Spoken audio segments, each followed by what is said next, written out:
Peace, peace, peace, peace and Black Power family. Welcome to another episode of Do Knowledge Radio, place where knowledge is born. This is your host, Knowledge Born Allah. Let me clear this up right here. You know what I'm saying? I don't need no mistakes. Y'all see who I got on deck right here. You understand what I'm saying? This ain't catfish. This ain't clickbait. You see what I'm saying? This is the man, the myth, the legend, the award-winning documentarian for this illustrious series and its offering. Cutting edge right here. He was the first one to hip us in our community on the game that's being ran and how our children are being used and misused and our families are being destroyed by this school to prison pipeline. You see what I'm saying? He's also the CEO of Wings Apparel and some other things we're gonna get into tonight, ladies and gentlemen. This is my brother. This is the God, true and living. Ladies and gentlemen, my honor and privilege to welcome back to the platform and to give y'all the visual. Rahiem Shabazz in the building. Peace to the God. Peace, God. I'm happy to be here, and I appreciate you for having me on your platform. I know throughout the week, every day, you have somebody different on your platform, and my number just played. I'm here. I'm live in the flesh. That's what it is right there. So if y'all got questions or comments, if y'all want to book Raheem Shabazz for a viewing, this the season right here. Y'all need to get in. Y'all need to get in and really get targeted. If you want to have a community conversation that can involve everybody, you see what I'm saying? You want a community conversation to bring those people together, indiscriminate from ideology. We got motivation and tools right here for you to get a grasp on. It don't matter if you in the church, you in the mosque, you in the synagogue, you in the streets, whatever. This is a grand unified when we start talking about our children and this agenda for big business. You see what I'm saying? So, let's kind of get into it. Can you give us some background on this documentary series, this award-winning documentary series? You see what I'm saying? Yeah, the inception of it started several years in the making. I actually did about 3 years of research before I actually even started going out interviewing people. And the subject matter started from when I was behind enemy lines. And I was in college and we had to come up with a term paper. And my term paper was based on Black education, charter schools, private schools. And I looked at the public school education. And by me looking at the public school education and also incarceration, I was able to find out that there were 67 jails in New York State. And out of these 67 jails, 85% of the inmates came from 8 neighborhoods. So I began to look at those neighborhoods and I seen the disparity in not only education, but health, economic status, and I started doing more research, and that's when I was led to the work of Dr. Amos Wilson, and then from there it just started the motor started moving. So I started elementary genocide in 2014. That's when I put the first documentary out, and we primarily deal with third and fourth graders. And the government and the school system was looking at the third, fourth grade levels, and determine prisons they could build because over 85% of our children are not reading on grade level. So they're able to come up with these numbers and able to build these prisons and they sell them on the stock market. So that was the first one. The second one, I wanted to go back to the landmark ruling of Brown versus Board of Education. I also wanted to highlight the disparity in the sentencing when it comes to Black women, because in the last 30 years, there has been an 800% increase in incarceration. I wanted to put that in there. So that documentary is called The Board of Education versus the Board of Incarceration. And Mm. I wanted to really hit strong and round out when I last documentary. The last documentary is called Academic Holocaust. And it's not only about the academic aspect of genocide, it's also about the extrajudicial murder and killing of black men. So we wanted to show that the assassination of your mind and assassination of your critical thinking is no different than the killing by these race soldiers and these white supremacists that we see happening in the streets of North America. So that's the end of the documentary series. A lot of people been asking me when I'm coming out with part 4. We're gonna move on from that topic, and we got some other things that we're gonna get into. This next documentary is gonna be more uplifting. It's almost like some of us look for like documentaries that deals with our plight and our struggle. We need something that's more uplifting. Right. It's almost like how every year there's a slave movie. Nah, we want to deal Right. with something that's motivational and uplifting. So the next documentary is called. You hear me, Lord? I hear you, Lord. All right. Okay. The next documentary is called Contraband Flesh: The True Mm. Story of Africa Town. Although it deals with the plight of us as a people, and it starts with the Africans that was brought over here as slaves in the 1860s, right? But it shows with years after the Emancipation Proclamation and when they was free, they was able to build their own town. They was able to marry one another to marry already over here. And that town still exists today. It's called Africa Town, and it's in Mobile, Alabama. And they still was able to practice religion, spirituality. Many of them was carpenters. You had lawyers. You had just about everybody or any that was needed in order to build a community. And they did that, and that community is still striving today. It's a lot of history with that town. And that's why I've been working on this documentary for quite some time now. I don't even have a tentative date to release it. And I don't never like to really put out a date because you can't rush greatness. That's real. That's real. And a lot of our history, Lord, as you know, has been, kind of masked here, especially about our sojourn here in America. And we've been here the whole time. It ain't like we've been any place else. You see what I'm saying? So with the, masking of our history, it's almost like a masking of our family lineage. Some of us can't even go back like one or two generations. You see what I'm saying? We can't go back to like our grandmother and grandfather. So forget about the greats. You see what I'm saying? So a lot of that history is kind of hitting from our previews. So we kind of just stuck to what we know. You know what I mean? And that's a real space of stagnation. So I think this is a real blessing for you to take on this undertaking and kind of chronicle and walk us through, that history. You know what I mean? So what kind of, things could you say what your experience been like, since you've been doing this research? Your phone is real choppy and it's breaking up. Can you say that again, Mhm. Lord? Let me let me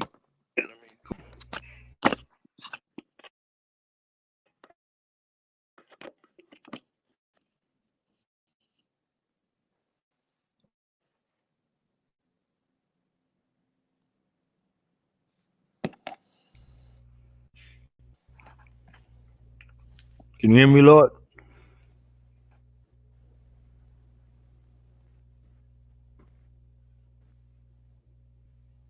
Please, Lord, can you hear me? Yeah, I hear you. Is it better now or is it still the same? Nah, it's still a little choppy, but I can make out what you saying. For you, like try to rejoin the stream again and let's see if that fixes it.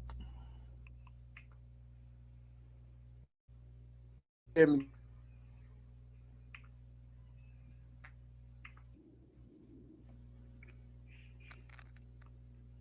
Yeah. What about now? Can you hear me?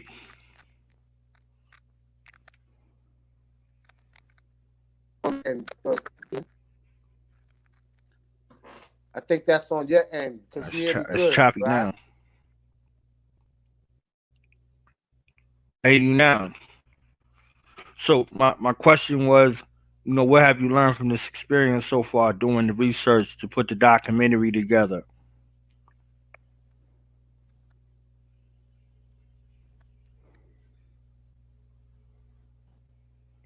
You know what? Let me try something else. I'm gonna go in on my computer. Okay. All right, send the link to my inbox. Did you send it to my inbox on Messenger? Yeah. I send it. Yeah, I think. Okay.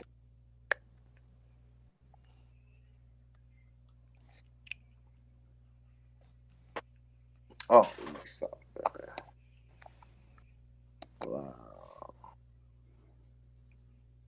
Wow. You hear me better now? Twice. I'm on here twice, huh?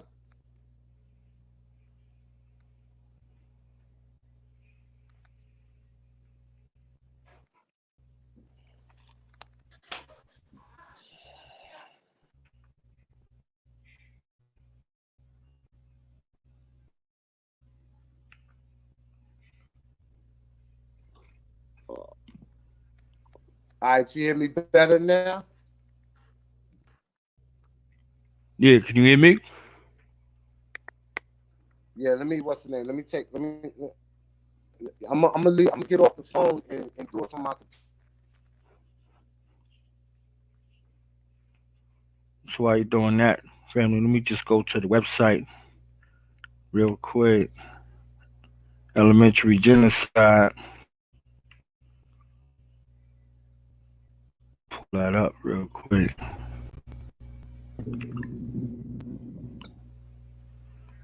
Please, Lord. Better now? Yeah. What about me? Can you hear me? Yeah, I hear you much better. It sounds like it's echoing. It sounds like it's an echo. Hold on. How about now? Test, test. Yeah, it still is. It's like a reverb. We good? It sounds like a reverb in the back. All right. Hold on 1 minute.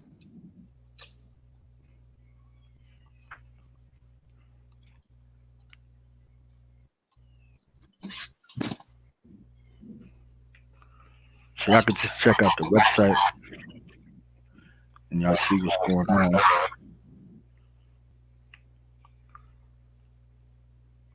Elementary Genocide 3, Academic Holocaust.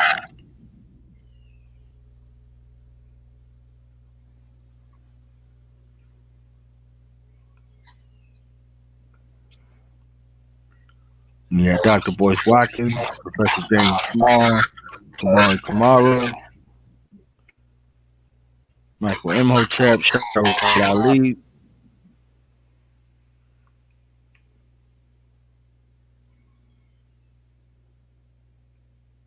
the Elementary Genocide 2,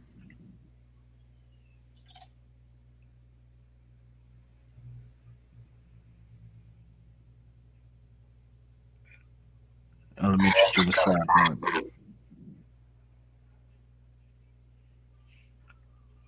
So the series is available right here. Let's get it direct. And it's also, you could also get the streams.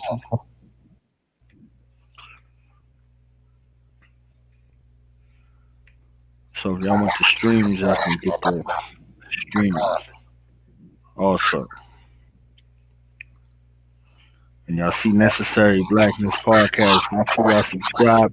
And if you are somebody who's looking to get your business out there, that's a great place to advertise as well. So make sure y'all hit the God up for advertising on his website for this Necessary Blackness podcast as well. All right, we should be good now. Good now, you hear me? Yeah, I hear you. All right, no echo, right? Test, test. All right, we It's good. still there, but it's not as loud. It's not as loud. Yeah. Let me cut my mic up.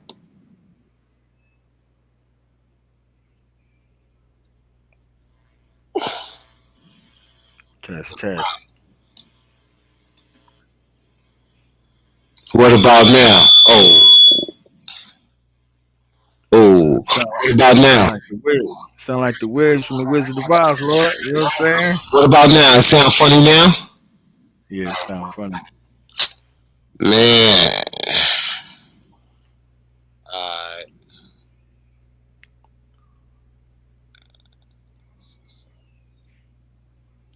So check that right there.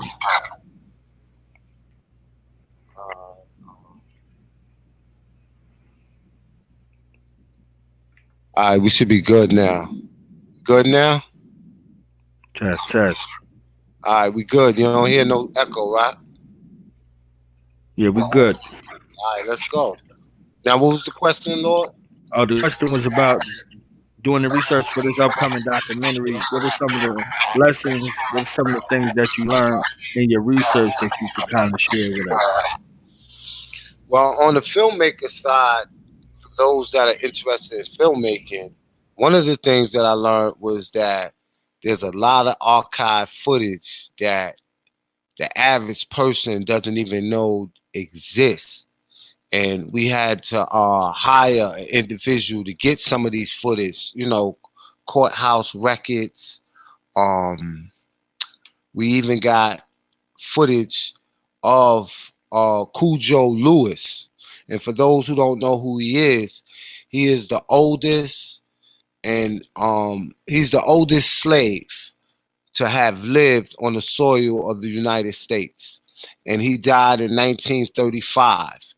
And he died at the age of 94 years old. And he's the only slave that there is an actual recording of him. He's the only slave that there's a moving image of him. There's no sound, because in the 1930s, remember, they was dealing with silent film. But Zora Hurston, she actually went over there and interviewed him. And just last year, her book that she wrote on him finally came out and seen the light of day, and it's called Barracoon. So we have that footage. And let me tell you something, it costs a lot of money to get permission to use that footage. But just the whole research, and I hired a historian to go find some other stuff that, I read about, that I wanted to have actual physical evidence in order to use in the documentary. So the research aspect of it was really I don't want to say it was hard to obtain, but what it did, it put the pieces together for us. And like Malcolm X said, history rewards those that do their research. So we did the research, we got the information, and we ready to put this documentary out when it's done, and I'm sure it's going to resonate with every single body. I actually wanted to put it out, Lord, during Black History Month. But like I said, you can't rush greatness. I didn't feel like it was ready. I still got a couple of more individuals I want to interview. Some of our grandmaster teachers that's still amongst us today. So we're gonna wait. I know people still gonna be receptive to it when it does drop. I'm not in a rush. I got some other things I'm gonna give to them before that. That's what's up. That's what's real right there. I look forward to it. I wait my time. You know what I'm saying? Can't rush perfection. Can't rush greatness.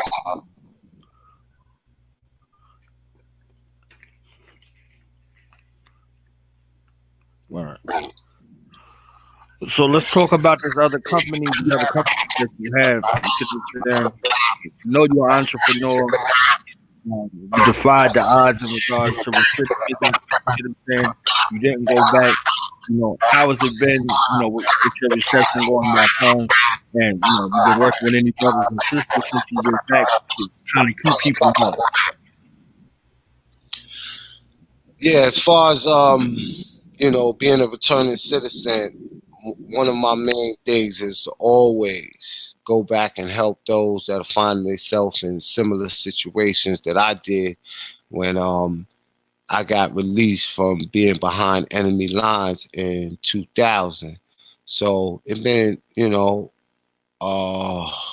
Wisdom Cipher years now.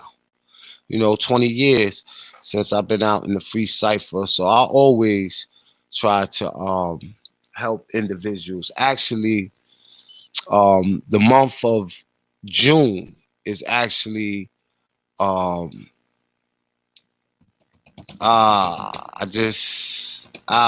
month of June is actually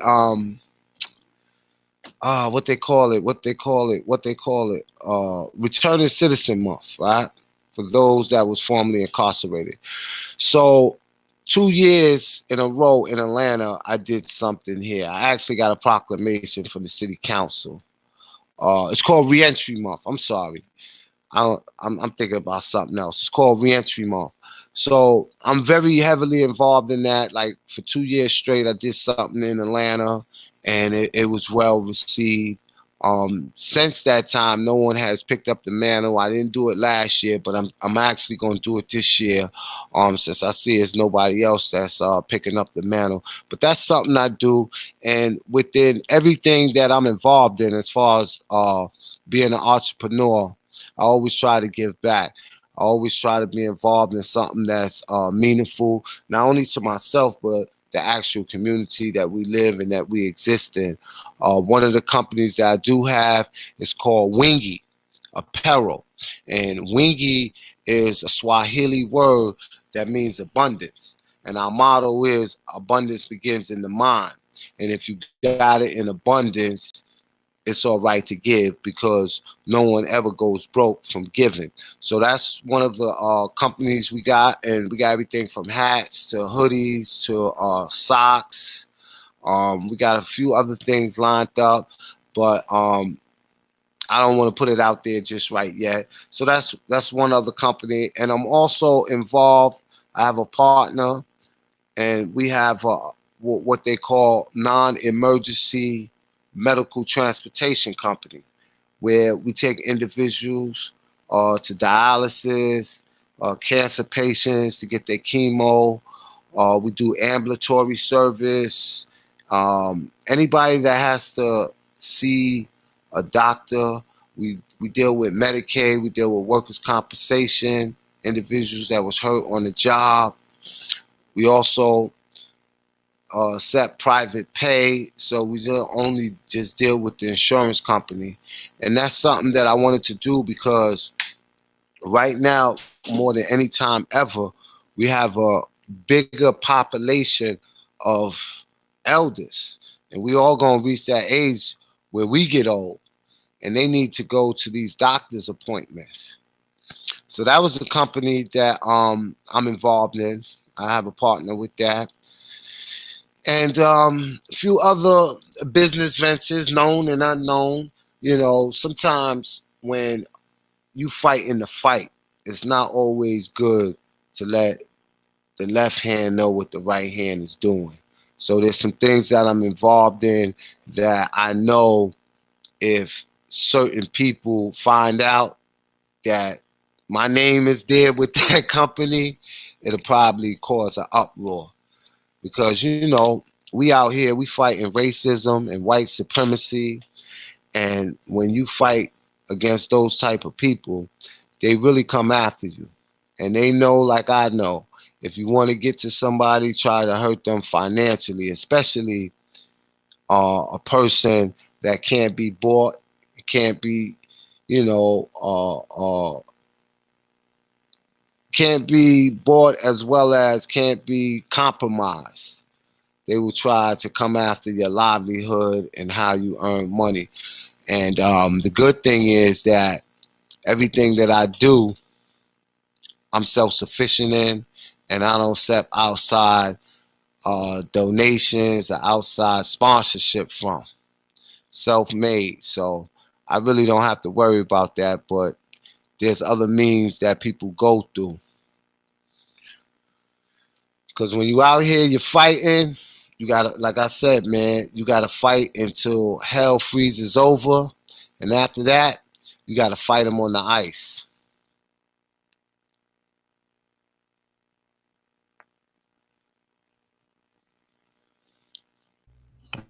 That's real, Lord.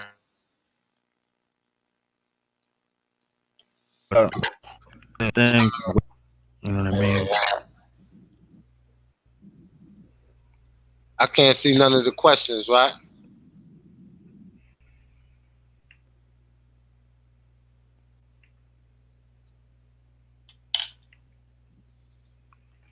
Yeah, unless they send them to you direct or they come on a YouTube. Oh, okay. That's right. You did tell me that.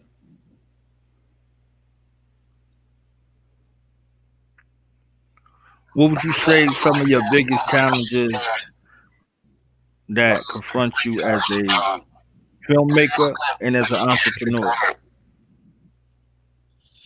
Well, as a filmmaker, I think financially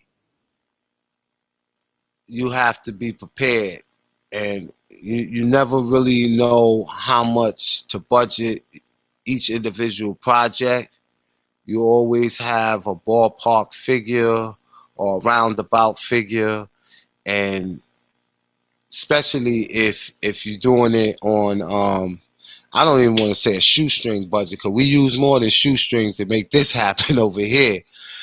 But when you putting up your own money, I think it's more strenuous for someone that's putting up their own money, because you don't have unlimited resources. So sometimes if certain things might need to be done and the money is not relatively available, you have to put your project on hold until you're able to get enough revenue to make what you're trying to happen. And I think I was fortunate because with the first documentary, it was a big success.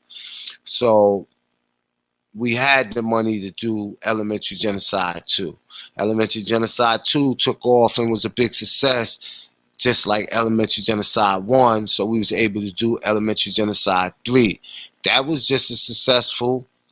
So on the other documentary, which is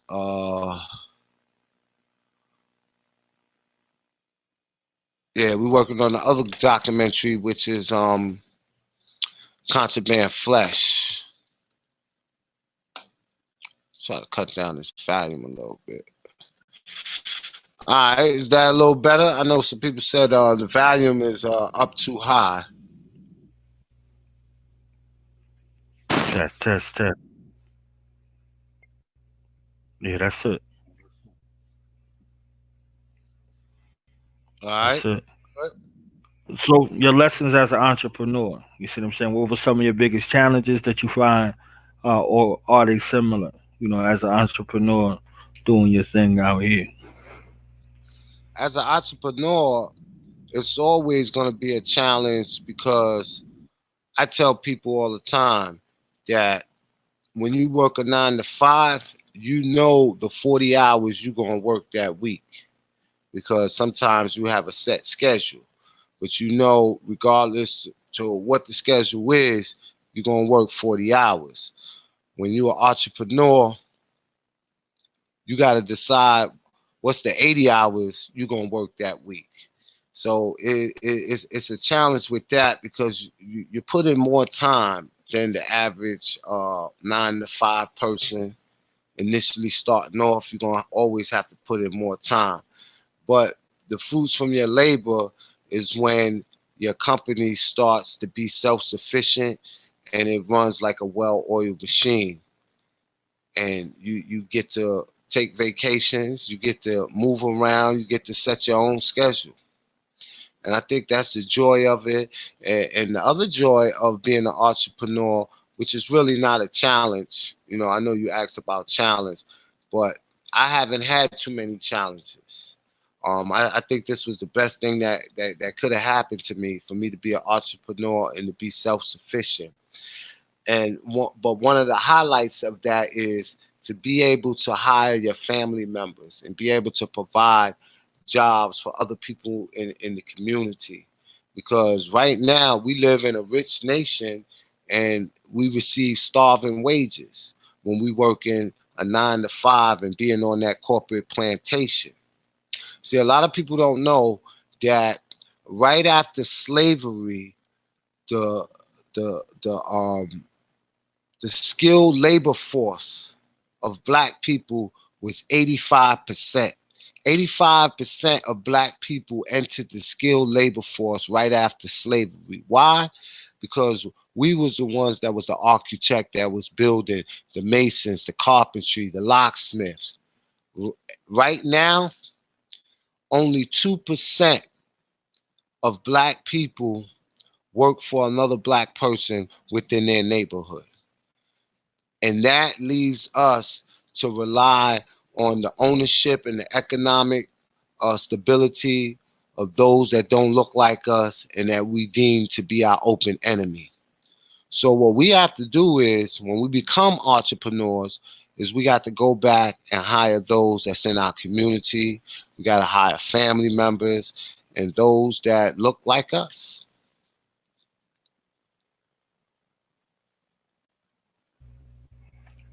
That's real right there, Lord. That's true cooperative economics. You know, I had Black Dot and his son on, and they got a family business. Their whole family is involved in that process. You see what I'm saying? And I kind of spoke to it earlier.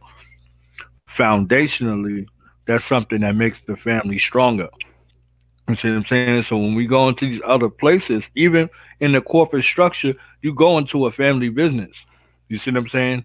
And we solidify with our dollar and our intent the fortification transgenerationally of these family businesses over time. You see what I'm saying? So that fortification ensures that they never go under. Our children and our children's children, modeling after our behavior, go to these stores. You see what I'm saying? They go to Walmart, they go to Target, whatever the case may be, they go where we brought them to. You see what I'm saying? So, in order for that shift in thought to take place, we have to show them not just through our speech, but through our behaviors, being intentional and going to create that new normal, that shift in thought. You see what I'm saying? Yeah. That's definitely true what you said. You know, it's always a family business, but a lot of times it just ain't our family. You mentioned Right, Walmart. Walmart is a family. If you ever right, watch that documentary about that family, they're the most deceitful and conniving family that probably exists on the place of the planet Earth. But it's a right. family and it's a business and they thriving. You know, yeah, we just got to take actions. And what we have to do is we have to put individuals in office that have our best interests at heart. You know, I talked about this before. I'm gonna talk about it on this podcast.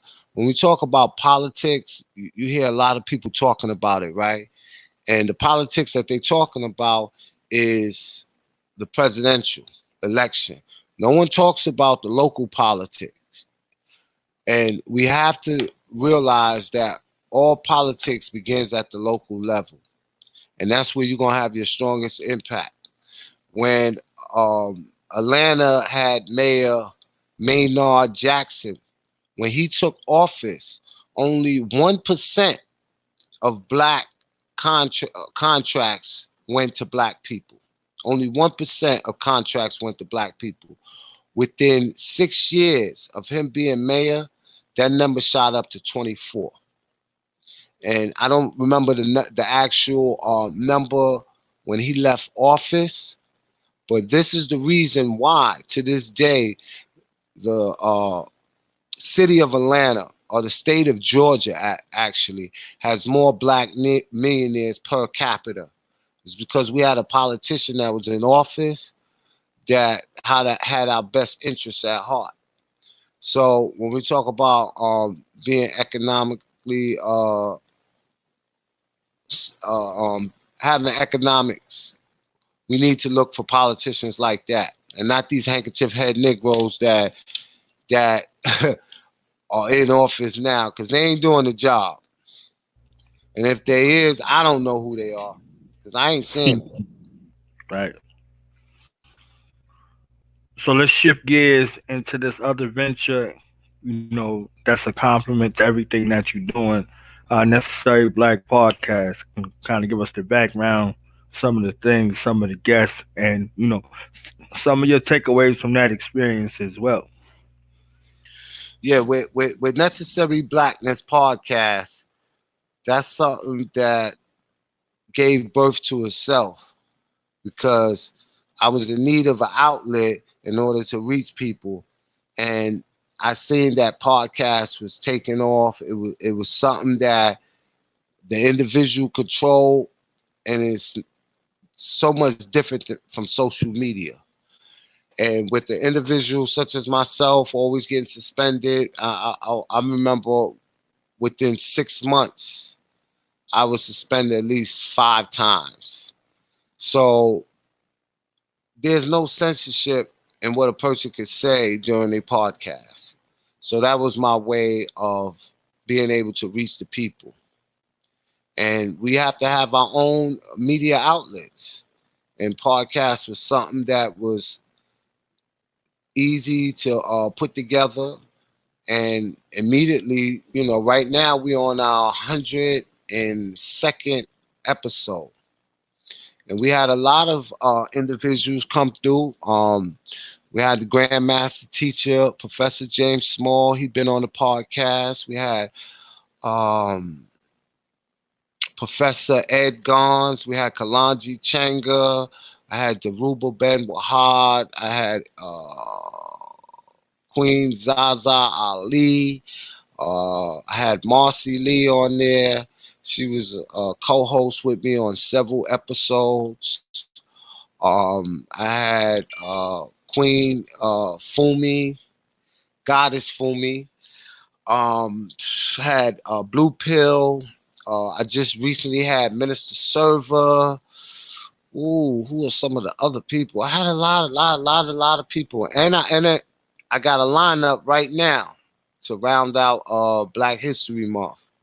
So we doing pretty good with that, with the podcast. We reaching over 30,000 people on a weekly basis, and we continuing to grow. I know a lot of people hit me up. I love the podcast, but why you ain't got it on YouTube? We put the audio on YouTube, and we getting ready to start going live. We do have some live podcasts on YouTube, but we don't have that many. But we're gonna start going live, and we're gonna be able to take phone calls, because that's one of the unique things about it. I don't want to be what they call a political pundit or talking head. I want to talk to the people because I'm from the people, and be able to receive the people in the same manner that they receive me, because it's all about dialoguing. I'm not nobody's teacher. I'm the student, and when I'm not the student, I could be the teacher. That's real. And I saw your frustration. You see what I'm saying? I saw your frustration. Like, yo, you in Facebook jail. Yo, they banned me for this. Yo, they banned me for that. Yo, they messing with my Instagram. You see what I'm saying? And out of that, I saw the emergence. You see what I'm saying? So I love, all of the things I've seen thus far from Necessary Blackness podcast, because it's necessary. You see what I'm saying? Yeah, Instagram was the worst. Instagram had me suspended for 4 months. Mm. That one hurt. That cut deep. I had to start a whole nother page.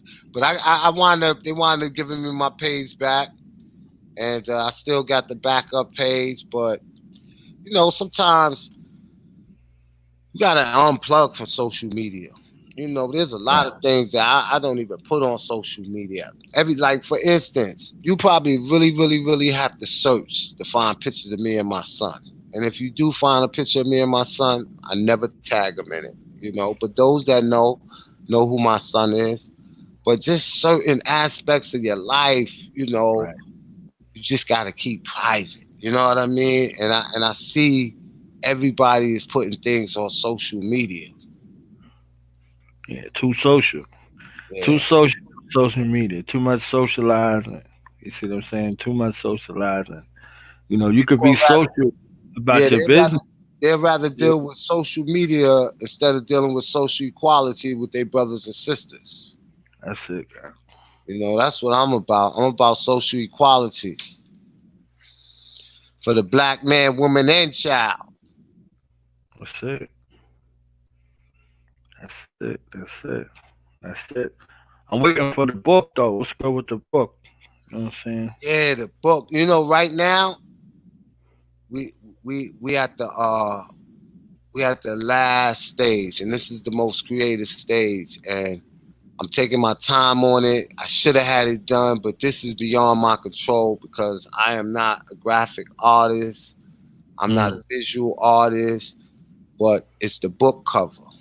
We're waiting on the book cover and one more article.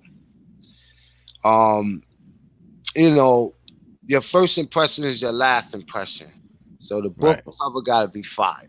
You know, if you look at the documentary and you see the two young boys, you see it right in back of me. You see the two young boys.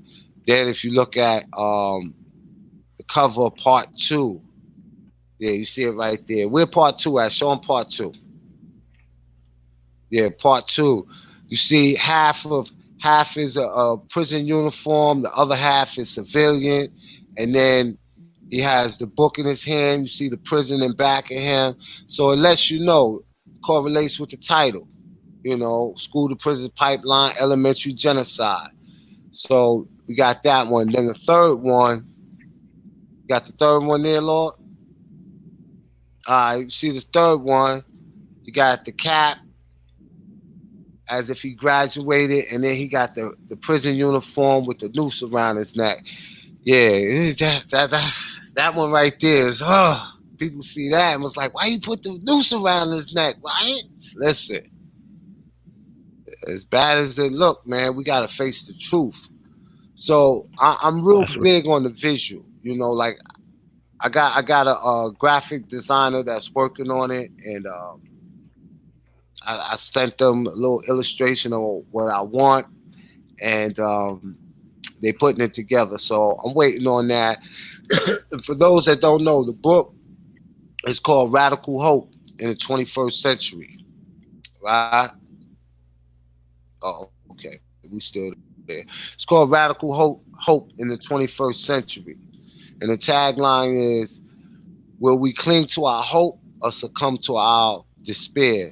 And we have several it's an anthology, so we have several different authors, community activists, freedom fighters, that all submitted articles, and that's going to be included in there.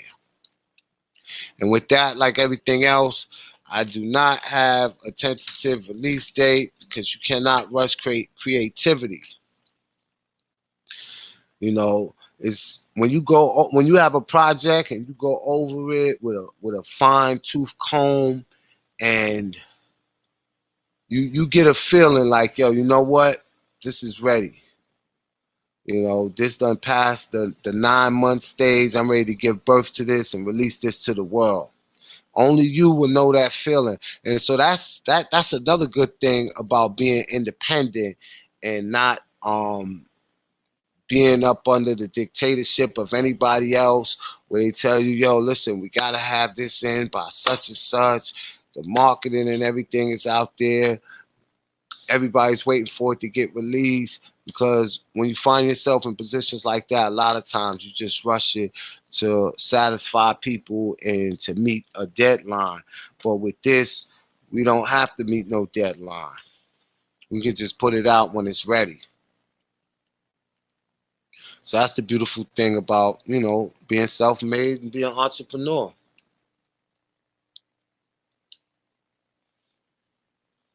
Knowledge born. Yeah, with me? Where you at? I'm right here, Lord. I'm listening to you. You know what I'm saying? I gotta give them a little chance to take it all in. You know what I'm saying? I Yeah, give good. them a chance to let the joint Okay. marinate. You know what I'm saying? Yeah, what's that on your shirt? That's Hampton, Newton, and Jackson. Oh, George Jackson. Woo! Yeah, That's right yeah. there.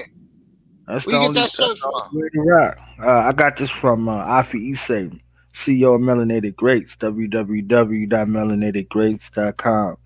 These are all of the joints that she actually painted, and then she superimposed them on to some clothing and turned it into apparel. What You you see what mean I'm she saying? painted that? Those ain't actual pictures of She painted all of Fred, them. huh? She painted all of them. All of these joints right here. Wow. Yeah. I tell you, man, we the most talented individuals on the face of the planet. Got my brother George Jackson, Fred Hampton, and Huey P. Newton. Tomorrow's his born day.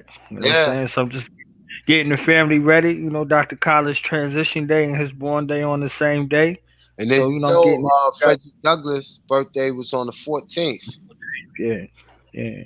Actually, he never knew what actual day he was born. He knew it was in February, and he just picked the 14th. A lot of Right. people don't know that. And you know what? Yeah. Since we were speaking on economics, right? A lot of people don't know. Back in the 1800s, right, when they had the Freedom Bureau, um, the money from the banks, it wasn't going to former slaves, which it should have been going, and the bank was almost being bankrupt. And they asked Frederick Douglass to come along. He invested $100,000 into that bank. You know what $100,000 from the 1800s? What was it? Was it like 1860 or 1880 or something like that? What it will be equivalent today? And then we're talking about a former slave donating 1800 in the 1800s, donating $100,000 for a black bank. And the way he was able to get that money is that he owned a lot of real estate in Baltimore.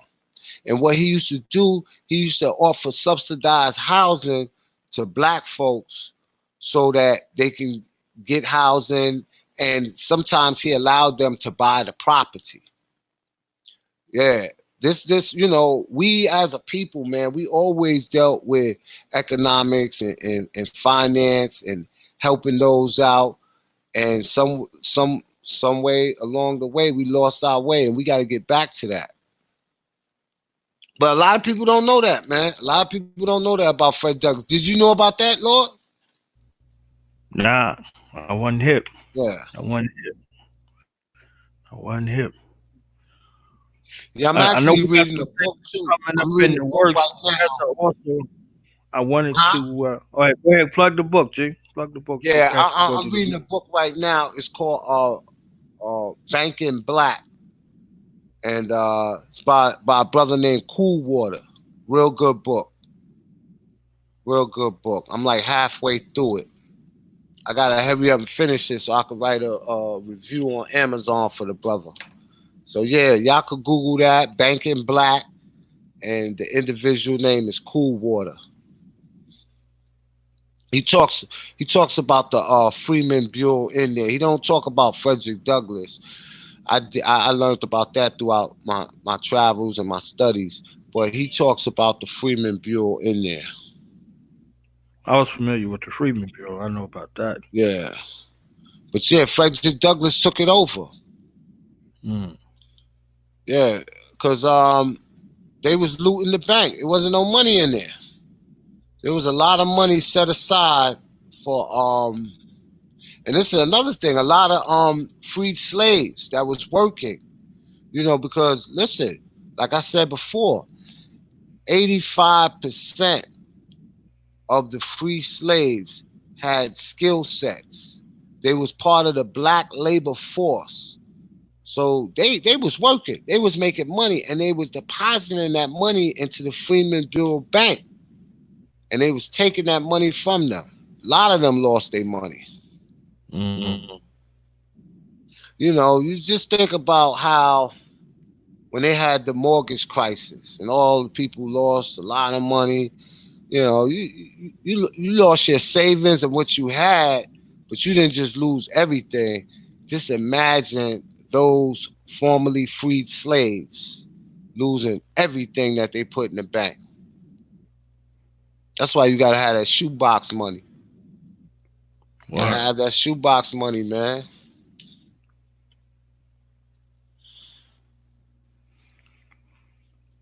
So what's some key tips? The echo back again. Say it again, Lord. I said, what was some key tips from preventing elementary genocide that you would say? Repeat that one more time. I said, what was some tips that you could share with us, and putting a dent in this, level of recidivism, going to, the school to prison pipeline, or just eradicating it totally? One of the things that I could share with individuals about the whole school system and school to prison pipeline is that people only respect you at the level they meet you. That's why education is of paramount concern. You have to be educated because nobody's is not going to respect you. And when I talk about education, I'm not talking about the education one might receive from going to school. I'm talking about educating yourself by picking up books, educating yourself by going on YouTube and watching tutorials and get a skill set and learning how to master that skill set. Because if you're not educated, it's easier for people to get over on you. And like I said, people only respect you at the level they meet you. So even if you obtain, certain financial gains and you doing relatively good in life, the people that knew you before that, a lot of times they don't even respect you. First of all, they don't see the hard work that you took to get to where you was at. They look at you as an overnight success. So that's why I said, people only respect you at the level they meet you. And when you meet me, you're going to respect me because you're going to see the intelligence and you're going to see that I'm unapologetic in what I say and what I do. And I think when we dealing with education, we got to separate what we learn in the dominant society and what we learn from being amongst our people and your culture. That's why you got to learn your culture, because a lot of education within how we lived, how we was able to survive, and if you could pick up on that, your values, your interests, and your principles, those are the VIPs of your culture, then you can succeed in society and have friendship in all walks of life and be able to prosper.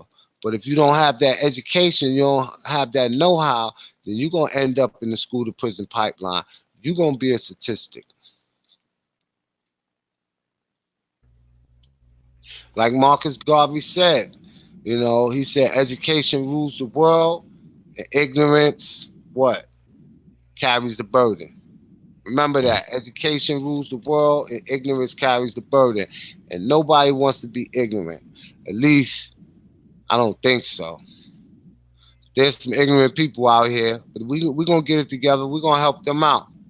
But they got to help themselves first. All right, so final thoughts you want to share with the family, final message, social media, how folks can get a hold of you for booking, for screenings, things like that, whatever you want the people to know. My final message is As a people, we have to realize that we the holders and keepers of ourself and predicament. Don't never be afraid to be who you are. Don't never be afraid to embrace your people.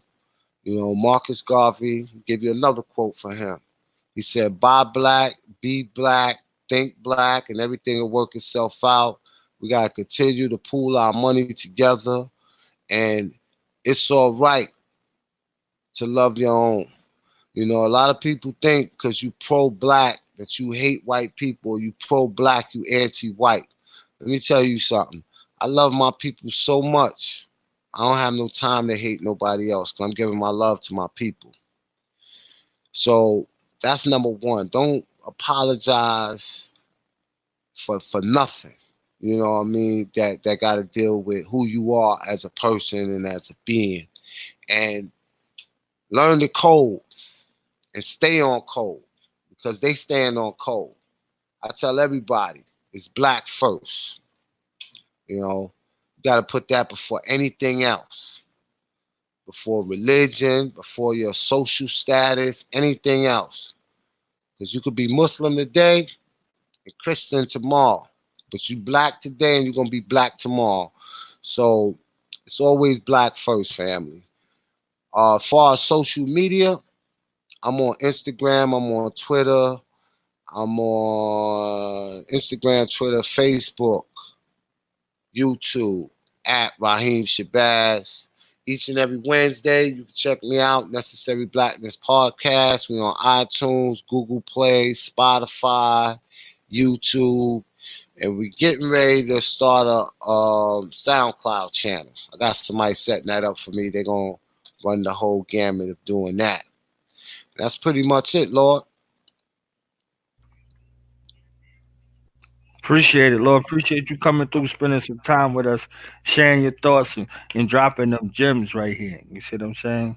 And now I see you next month. I see you in like, you know, 21 days or so. You know what I'm saying? Down there All in right, yeah, you Atlanta. coming down here to Atlanta, right? Yeah, yeah, yeah, yeah. You know where I'm at, man. Same number, same hood. Just give me a call, pull up. Last time you was here, we did the podcast. We do it Right. again. You know how we do it. All right. And I can say one more thing. Word. Everybody, remember, victory is certain and death to the oppressor. We out. Peace. Peace.